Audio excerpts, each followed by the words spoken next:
મારા પ્રિય ખેલાડી વિશે કહીશ.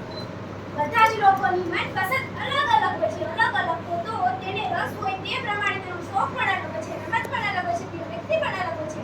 મારી પ્રિય રમત વોલીબોલ છે. વોલીબોલ વિશે ઊંડાણપૂર્વક જાણ્યું ત્યારે મારી પ્રિય ખેલાડી અરુણિમા સિન્હા બની ગઈ. તેની સંઘર્ષભરી કહાની મારા હૃદયમાં અલગ છાપ બનાવી ગઈ. તેથી તે મારી પ્રિય ખેલાડી અરુણિમા સિન્હા બની ગઈ.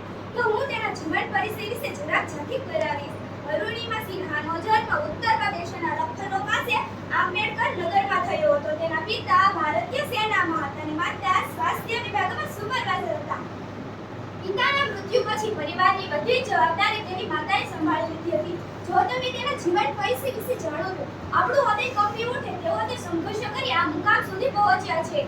તો હું તેના જીવન પરિચય વિશે જરાક ઝાંખી કરાવીશ. અરુણિમા રાષ્ટ્રીય કક્ષાની વોલીબોલ ખેલાડી પણ રહી ગયેલ છે. તે એક સારા ખેલાડી તરીકે નામ પણ મેળવી ચૂકી છે. પરંતુ CISF નો ગોલ્ડ મેડલ મળતા દિલ્હી જતી વખતે ટ્રેનમાં લૂંટેરાઓ ચાલતી ટ્રેનમાંથી બહાર ફેંકી દીધા હતા. તે સમયે ત્યાંથી બીજી પણ ટ્રેન પસાર થતી હોય છે તો તે તેની સાથે અથડાય છે અને પૂરી ટ્રેન તેના પગ પરથી નીકળી જાય છે. તે આખી રાત ટ્રેનના પાટા પર બચાવ કરે છે. ત્યાંથી 49 ટ્રેનો પસાર થાય છે પણ કોઈ તેની મદદ કરતું નથી. હવે તો તેને ધીમે ધીમે દેખાવાનું પણ બંધ થઈ જાય છે. ફક્ત તેને ટ્રેનની ગુજારીશ મહેસૂસ થાય છે અને તેનો પગ કપાઈ ગયેલો છે. ત્યાંથી લોહી પણ નીકળે છે અને તે જ સમયે ઉંદરો પણ ખાવા માટે આવે છે. તે આખી રાત પીડા સહન કરી આખી રાત વિતાવે છે. ત્યારબાદ ત્યાંના સ્થાનિક લોકો બરેલી ડિસ્ટ્રિક્ટ હોસ્પિટલમાં લઈ જાય છે. ત્યાં લોહી કે એનેસ્થેસિયાની સુવિધા હોતી નથી. ડોક્ટરોની આવી ચર્ચા અર્ધપાના અવસ્થામાં સાંભળીને ડોક્ટરને હિંમત આપે છે કે મેં આખી રાત ભયંકર વેદના સહન કરી તો આ પણ સહન કરી લઈશ. ઓપરેશન પછી દિલ્હીની એમ્સ હોસ્પિટલમાં ખસેડવામાં આવ્યા. ત્યાંથી લાંબી સારવાર પછી તેને સ્વસ્થતા મળી.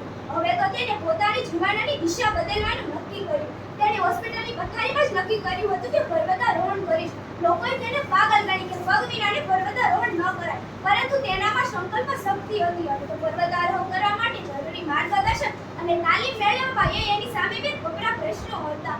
લોકોએ તેનામાં સંકલ્પ મૂક્યો કે તારો એક પગ કપાઈ ગયેલ છે અને બીજામાં રોડ છે. તું સાચી છે, તું કોઈક નોકરી કરજે.